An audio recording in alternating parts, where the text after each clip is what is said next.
Hello friends, how are you? I think all are fines. आपका most welcome है आपके अपने यूट्यूब चैनल के अंदर। हम बात करते हैं पाकिस्तान और उसका आतंकवाद।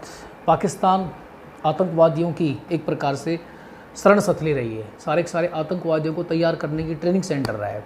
अगर कहीं विश्व में आतंकवाद की बात होती है तो आतंकवाद के मामले में पाकिस्तान नंबर 1 पर है, यानी नंबर 1 का अवार्ड तो पाकिस्तान के खाते में ही जाएगा। हम बात करते हैं आतंकवादियों की। अभी हाल ही में एक 88 आतंकवादियों की सूची जारी की गई है, जिसमें भारत के मोस्ट वांटेड दाऊद इब्राहिम का भी नाम है।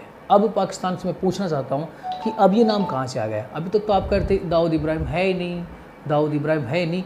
अब ये दाऊद इब्राहिम भारत में कहाँ से, अब पाकिस्तान में कहाँ से आ गया? ऐसी तुम्हारी क्या मजबूरी होगी, तुम्हें अब उसका नाम 88 आतंकवादियों की सूची में तुम्हें उसका नाम निकालना पड़ गया? देखिए, इसको समझने से पहले हम कुछ चीज़ों को समझते हैं।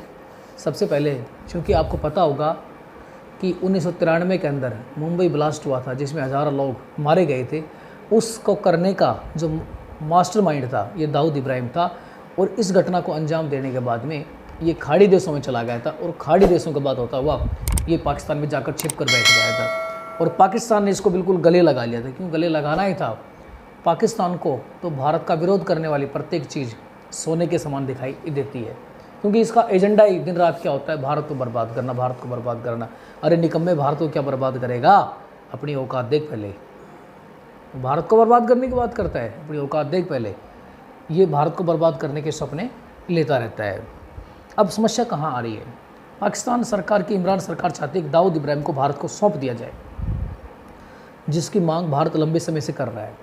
लेकिन चूंकि पाकिस्तान में कोई एक ऐसी पावर नहीं है जो सरकार चलाए, वहाँ पर आतंकवादियों की अपनी सरकार, अपनी मर्जी चलती है। इमरान की अपनी मर्जी चलती है। आर्मी जो अपने आप को सर्वेसर्वा समझती है, उसकी अलग मर्जी चलती है। तो इमरान सरकार इसको भारत को सौंप भी सकती है। लेकिन दूसरी प्रॉब्लम जो है, वो दूसरी प्रॉब्लम ये है कि जो आर्मी है वो इसको यहाँ पर भारत को सौंपने पर विरोध कर रही है, और वही चाहती है कि इसको किसी न किसी प्रकार से ख़त्म कर दिया जाए। तो इमरान सरकार भी इसको ख़त्म करना चाहती है। फिर ऐसी क्या मजबूरी है कि उसको ख़त्म करना पड़ रहा है? देखिए, इससे पहले समझने के लिए बात करते हैं फाइनेंशियल टास्क फोर्स एक संस्था है, FATF। अब इसके मुख्य रूप से इसका मुख्य काम यह है कि जो आतंकवादी है, आतंकवाद को पनाह देने वाले जो देश हैं, उनके ऊपर निगरानी रखना।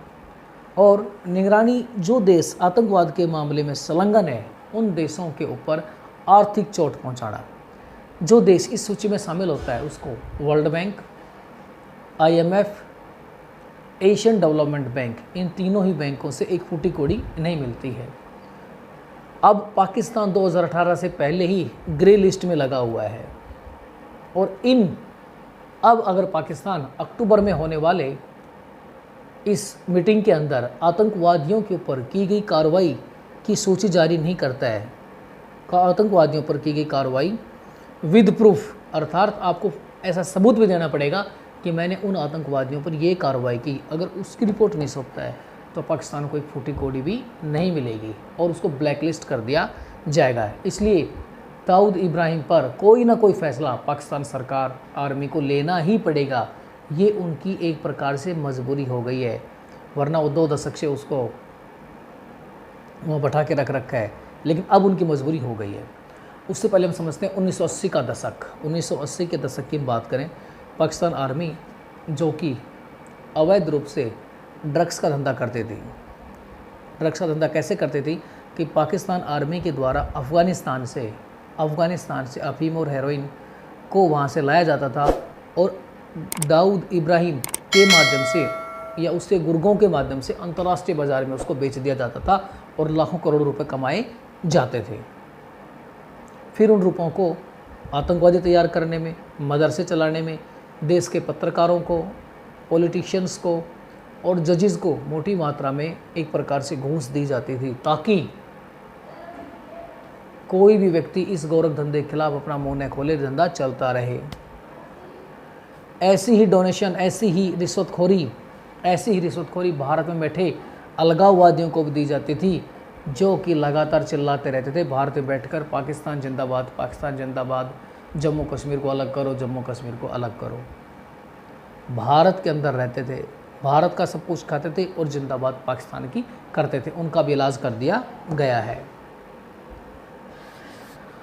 अब इसी के दबाव के अंदर अभी हाल ही में पाकिस्तान ने 2003, सबसे पहले 2003 की बात करते हैं, 2003 में इसको ग्लोबल टेररिस्ट घोषित करवाया गया और अब 88 आतंकवादियों की सूची में इसका नाम भी डाला गया है। अब दाऊद इब्राहिम जो पाकिस्तान का लाडला था, वो पाकिस्तान की मजबूरी कैसे बढ़ रहा है? पहली कंडीशन तो यही, FATF की शर्तों के बिना उसे लोन नहीं मिलने वाला, इस कारण उसने इसको दिखावे के लिए इन 88 आतंकवादियों की सूची में उसको नाम डाला है। दूसरा, जो ड्रग्स का धंधा पाकिस्तान करता था या पाकिस्तान की जो आर्मी करती थी, जिसे लाखों करोड़ रुपए कमाती थी, अब वो ड्रग्स का धंधा लगभग बंद हो चुका है। जब ड्रग्स का धंधा ही लगभग बंद हो चुका है तो फिर दाऊद इब्राहिम की वहाँ पर आवश्यकता भी नहीं बची है, इसलिए पाकिस्तान इससे छुटकारा पाना चाहता है। इसी कड़ी में पाकिस्तान की आर्मी इसको देश से बाहर कहीं ख़त्म करना चाहती है। अब इसको देश से बाहर ख़त्म करने के लिए इसको कहीं बाहर ले जाना चाहती है। इसी कड़ी में कॉमनवेल्थ कंट्री डोमिनिका से इसका भी पासपोर्ट बढ़वाया गया था ताकि इसे किसी कैरोबियाई देश में भेजा जा सके, लेकिन भारतीय खुफिया एजेंसी बिल्कुल बाज की जैसी नज़र बना रखी है कि इसको क्या किया जाता है।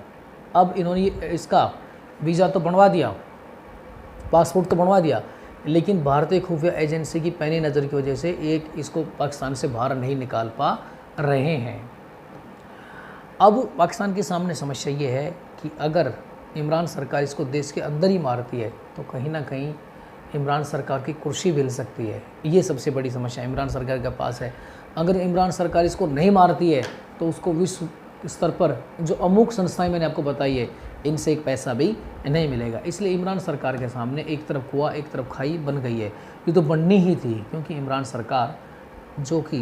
सरकार या पाकिस्तान लगातार जो आतंकवादियों को पाल रहे थे, उसका नतीजा तो इनको भोगना ही था, जो कि अब भोग रहे हैं।